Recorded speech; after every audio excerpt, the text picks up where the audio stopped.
Hello students, in last video we had studied about the work. What we are today going to study, आज हमें क्या सीखना है। तो इसके पहले मैं आपको कुछ जो है सिचुएशंस बताता हूँ, उसमें क्या होता है ये आपको बताना है। पहली सिचुएशन है इफ अ पॉटेड प्लांट, यानी कि एक पॉट है जिसमें प्लांट है छोटा सा, उस प्लांट को हम डार्क रूम में रखते हैं। If it is kept in a dark room for 2 days, तो what will happen if we kept the pot in a dark room for 2 days, then this plant get languishes. This plant get languishes. Languish means निस्तेज हो जाना. It become languishes. Why it become languishes? We know that the plant requires sunlight for the production of energy. तो energy तैयार करने के लिए, यानी कि फूड तैयार करने के लिए उन्हें सनलाइट जरूरी है, and sunlight is the form of energy. तो ये एनर्जी प्लांट को नहीं मिलती है, इसकी वजह से डार्क में रखा हुआ प्लांट, अंधेरे में रखा हुआ प्लांट जो है वो क्या हो जाएगा, लैंग्विश हो जाएगा।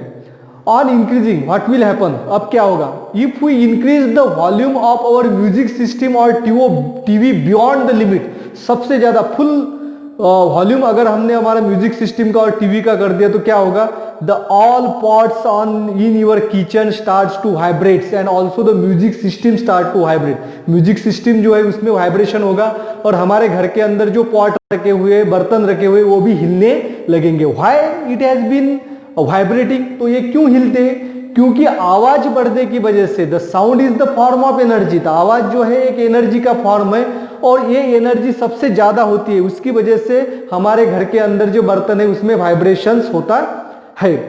तीसरा एग्जांपल है, for example for if we collect the sun rays by using the magnifying glass, ये मैग्नीफाइंग ग्लास है और इसके नीचे हमने क्या रखा है, पेपर रखा है। We know that the sun rays travels parallel, सूरज की किरणें जो है वो पैरेलल आती है, लेकिन हमने यहाँ पे क्या रखा है, कॉन्वेक्स जो है वो लेंस रखा है। तो कॉन्वेक्स लेंस से जब ये लाइट जो है गुजरेगी तो after when it emerges from the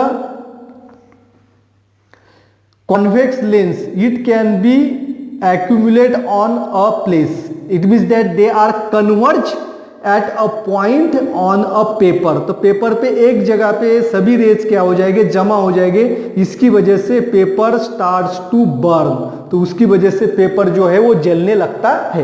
तो ये तीनों एग्जाम्पल है, तीनों एग्जाम्पल जो है किसके बारे में बताते हैं, एनर्जी के बारे में हमें बताते हैं। तो एनर्जी क्या होती है, व्हाट इज द एनर्जी, तो energy is the capacity of body to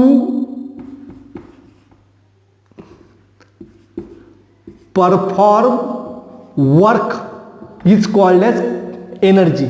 energy means capacity of body to do work. हर एक बॉडी की काम करने की जो एक क्षमता होती है उसे क्या कहते हैं, वर्क कहते हैं, यानी कि एनर्जी जो है वो वर्क करने के लिए यूटिलाइज किया जाता है।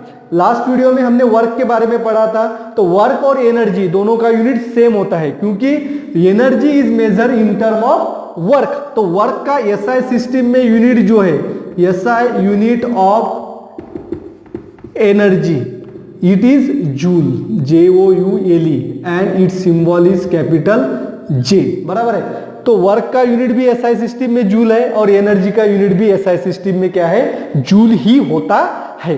तो सीजीएस यूनिट जो है, in CGS system the unit of energy is अर्ग, क्योंकि वर्क का सीजीएस सिस्टम में यूनिट जो है वो अर्ग है। इसके बारे में डिटेल में मैंने इसके पहले की वीडियो में आप सब लोगों को बता दिया है, तो इस वीडियो को आपको एंड तक देखना है, तो एनर्जी के बारे में आपके सभी कंसेप्ट जो है यहाँ पे क्लियर हो जाते हैं।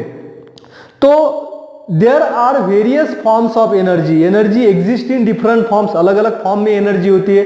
हमने अलग अलग एनर्जी के फॉर्म भी पढ़े हैं, इसमें मैकेनिकल एनर्जी है, साउंड एनर्जी है, heat energy, light energy, electromagnetic energy, chemical energy, atomic energy, nuclear energy, all these are the different forms of energy. Solar energy भी उसमें आती है, लेकिन हमें इस चैप्टर में सिर्फ एक ही एनर्जी के बारे में पढ़ना है, and that is the mechanical energy. तो मैकेनिकल एनर्जी के बारे में हमें इस चैप्टर में पढ़ना है बच्चों। तो मैकेनिकल एनर्जी जो है, the energy produce by the machine is the mechanical energy. All the physical forms of energy are also the mechanical energies. तो मैकेनिकल एनर्जी जो है, मैकेनिकल एनर्जी जो है वो दो तरह की होती है. एक तो है काइनेटिक एनर्जी और दूसरी है पोटेंशियल एनर्जी.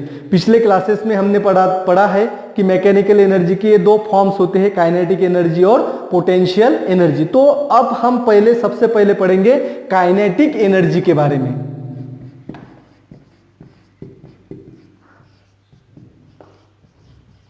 तो काइनेटिक एनर्जी जो है किसे कहते हैं, तो काइनेटिक एनर्जी किसे कहते हैं, इसे पढ़ने से पहले कुछ एग्जांपल मैं आपको बताता हूं. What will happen if the moving ball, fast moving ball hit the stationary stump.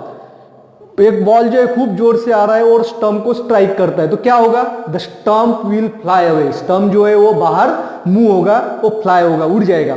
तो दूसरा एग्जांपल है, इफ द कैरम आप सब लोगों ने खेला होगा, तो कैरम में जो स्ट्राइकर होता है, if we fastly flick the striker and striker hit the coins, then what will happen, the coin moves. Coin stationary है, स्टेशनरी कॉइन के ऊपर जब मूविंग स्ट्राइकर जो है वो अटैक करता है, तो वो स्टेशनरी कॉइन जो है इसमें मोशन होती है. और तीसरा एग्जांपल आपको यहाँ पे देखना है, मार्बल का गेम आप सब बच्चों में खेला होगा, अभी छुट्टी में मार्बल आप खेलते हैं. If one marble hit the another marble in the marble game, then what happen, तो एक गोटी दूसरे गोटी के ऊपर जब अटैक करती है, तो जो स्टेशनरी मार्बल है, वो स्टेशनरी मार्बल जो है इसमें क्या होता है, मोशन होता है. तो ये तीनों एग्जांपल में हमने क्या पढ़ा है कि मूविंग ऑब्जेक्ट जब स्टेशनरी ऑब्जेक्ट के ऊपर हिट करता है, तो उस समय स्टेशनरी ऑब्जेक्ट में क्या होता है, मोशन होती है. तो इसका अर्थ क्या है, जो ऑब्जेक्ट मोशन में है, इट हैज द एनर्जी, क्योंकि energy is the capacity of body to do work. क्योंकि यहां पे क्या है, मूविंग ऑब्जेक्ट, फॉर एग्जांपल यहां पे जो स्टंप है, suppose these are the stump, और स्टंप के ऊपर ये जो बॉल है, बॉल अगर उसको हिट करता है तो स्टंप विल फ्लाई अवे. तो स्टंप क्या हो जाता है, दूर मूव हो जाएगा. तो मूव हो जाता है, इसका मतलब क्या है, ये मोशन में जो बॉल है उसमें क्या है, एनर्जी है. And this energy is transfer to the energy to the stationary stump. ये जो स्टेशनरी स्टंप है, इसमें ये एनर्जी क्या हो जाती है, ट्रांसफर हो जाती है जब इस बॉल स्टंप को क्या करता है, हीट करता है. यानी कि ये एनर्जी किसे मिलती है, स्टंप को मिलती है. And that is why this stationary stump move. और इसकी वजह से स्टेशनरी स्टंप मूव होता है, क्योंकि ये स्टेशनरी, इसमें कोई एनर्जी नहीं है. जब इस पे बॉल हिट करेगा तभी इसमें एनर्जी आ जाती है और वो मूव हो जाते हैं. When ball hit the stump, जब बॉल स्टंप को हिट करता है तो उस समय बॉल परफॉर्म द वर्क. तो बॉल स्टंप के ऊपर वर्क करता है. क्यों वर्क करता है, हमने पढ़ा है कि work is equal to force into displacement. अब देखिए, जब बॉल इसके ऊपर स्ट्राइक करेगा तो इस पे फोर्स अप्लाई होता है, और जिसकी वजह से ये स्टंप क्या है, इस जगह से यहां जगह जाता है, इसलिए उसमें डिस्प्लेसमेंट होता है. यानी कि फोर्स और डिस्प्लेसमेंट होता है. Therefore moving ball perform the work on it, and this work is utilized in gaining the kinetic energy. क्योंकि जितना वर्क इसमें हो रहा है उतनी काइनेटिक एनर्जी जो है वो स्टंप को प्राप्त हो रही है, और स्टंप उसकी वजह से मोशन में आ रहा है. तो यहाँ पे एक बात हमें पता चलती है, तो काइनेटिक एनर्जी जो है वो किसमें होती है, मूविंग ऑब्जेक्ट में यहाँ पे होती है. देयरफॉर द एनर्जी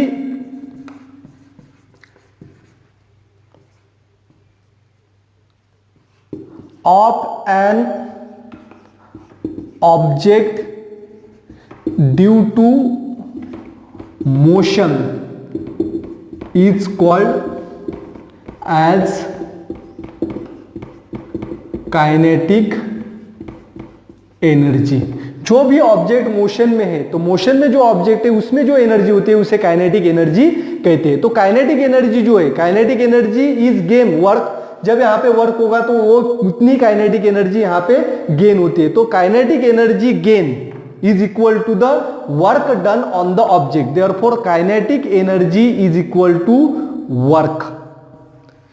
क्योंकि जितना वर्क इसमें हो रहा है उतनी काइनेटिक एनर्जी जो है इसको स्टम्प को प्राप्त हो रही है। फॉर एग्जांपल एक सिचुएशन है, बॉल जो है स्टेशनरी स्टम्प जो है इसका मास है m, इनिशियल वेलोसिटी इसकी u, क्योंकि ये स्टेशनरी है तो स्टेशनरी है तो इनिशियल वेलोसिटी क्या होगी इसकी 0 होगी।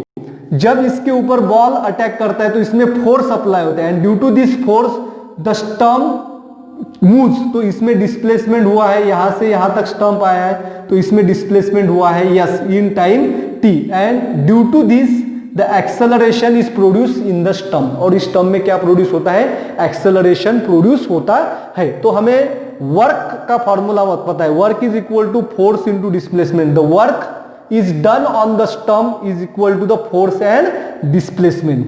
तो इसे हम कहेंगे इक्वेशन नंबर फर्स्ट, इसे इक्वेशन नंबर फर्स्ट कहेंगे। तो according to the formula of force, force is equal to mass into acceleration, ये हमें पता है, इसे हम इक्वेशन नंबर सेकंड कहेंगे। और न्यूटन का सेकंड इक्वेशन जो है s is equal to u t plus 1/2 AT square, तो ये हमें मिलता है, ये है Newton second equation of motion, ये है न्यूटन का सेकंड इक्वेशन। तो सेकंड इक्वेशन जो है इसमें अब देखिए u इज 0, क्योंकि स्टम्प जो है इनिशियली रेस्टिंग स्टेट में, और कोई भी ऑब्जेक्ट जब रेस्टिंग स्टेट में होता है, स्थिर होता है, तो उसकी वेलोसिटी क्या होती है, 0 होती है। Therefore u is equal to 0, therefore 0 into t 0 हो जाएगा, तो s इज इक्वल टू क्या होगा बच्चों, 1/2 AT स्क्वायर, बराबर है। अब यहाँ पे इसे कहेंगे इक्वेशन नंबर थर्ड। अब हमें वैल्यू मिली है यस की और यफ की वैल्यू मिली है फोर्स इक्वेशन, तो ये यफ और यस दोनों की वैल्यू हमें इस इक्वेशन में डालना है। Therefore put value of f and s from equation second and third in equation first, then we get, तो हम इस इक्वेशन में ये वैल्यूज डालेंगे तो हमें क्या मिलता है। अब देखिए W work is equal to force की वैल्यू डालनी है हमें, मास इनटू एक्सेलरेशन, और डिस्प्लेसमेंट जो यस की वैल्यू है 1/2 AT स्क्वायर। अब यहाँ पे ये इंटू ये स्क्वायर हो जाएगा, तो हम ये इक्वेशन ऐसे बन जाएगा W इज इक्वल टू 1/2, इसे हम इधर लेते हैं, मास ये स्क्वायर टी स्क्वायर, तो ये स्क्वायर टी स्क्वायर मतलब क्या होता है, AT स्क्वायर,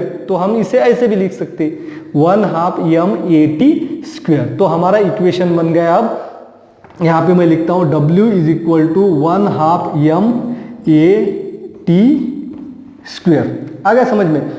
अब हमें न्यूटन फर्स्ट इक्वेशन पता है, न्यूटन फर्स्ट इक्वेशन क्या है, V is equal to U plus AT according to the first equation of motion, ये है न्यूटन का फर्स्ट इक्वेशन। क्योंकि जब इसके ऊपर फोर्स अप्लाई होता है तो ये स्टेशनरी, इसमें वेलोसिटी 0 है, तो इसमें मोशन आ जाती है, इट मूव्स, तो इसकी वेलोसिटी क्या हो जाती है, बढ़ जाती है, इसकी वजह से उसमें एक्सेलरेशन प्रोड्यूस होता है, तो ये फाइनल वेलोसिटी उसकी क्या हो जाती है, v। तो इनिशियल वेलोसिटी u क्या है, 0, since u is equal to 0, therefore v is equal to क्या होगा, ये t। अगर v का स्क्वायर करते हैं हम तो क्या मिलेगा, v square is equal to ये टी स्क्वायर। आ गया समझ में, v is equal to a t, क्योंकि u की वैल्यू 0 है, तो v का स्क्वायर करेंगे तो ए टी का स्क्वायर हमें मिलता है। तो अब v की वैल्यू जो है, ए टी स्क्वायर की वैल्यू हम इस इक्वेशन में डालने जा रहे हैं, तो हमें मिलता है w is equal to 1/2 m mass into v square, m तो है ए टी स्क्वायर की वैल्यू 1/2 m v स्क्वायर। तो अब हमें पता है कि work done is equal to the kinetic energy, यहां पे हमने लिखा है kinetic energy is equal to 1, the kinetic energy gain by the object is the amount of work done on the object, यानी कि ये स्टंप ने कितनी काइनेटिक एनर्जी एब्सॉर्ब की है, जितना वर्क इस बॉल ने स्टंप के ऊपर किया है। वर्क क्यों किया है, क्योंकि इसके ऊपर फोर्स अप्लाई हुआ है और डिस्प्लेसमेंट हुआ है। Therefore the kinetic energy gain by the stump is equal to work done by the object on this stump, work done by the ball on this stump. Therefore W is equal to KE, W is equal to KE, तो KE is equal to 1/2 m v square. Since W is equal to kinetic energy that is K, तो हमें यहाँ पे formula मिलता है K E is equal to 1/2 mv square and this is the mathematical expression of kinetic energy. ये kinetic energy का क्या है, मैथमेटिकल एक्सप्रेशन है। तो यहाँ पे हमने काइनेटिक एनर्जी का एक्सप्रेशन यहाँ पे निकाला है। तो ये जो फॉर्मूला है काइनेटिक एनर्जी का, it is use to calculate the values of kinetic energy, जिसमें m जो है मास है और v जो है velocity of moving object. Thank you.